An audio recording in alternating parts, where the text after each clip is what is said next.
This video is about the Smith & Wesson M&P 1522 Magazine Restrictor made by Tactical 22. First thing you need to do is remove the base plate. We just use a 22 round. Push in, slide that off.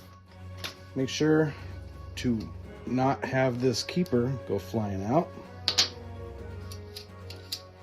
that off. Slide that in.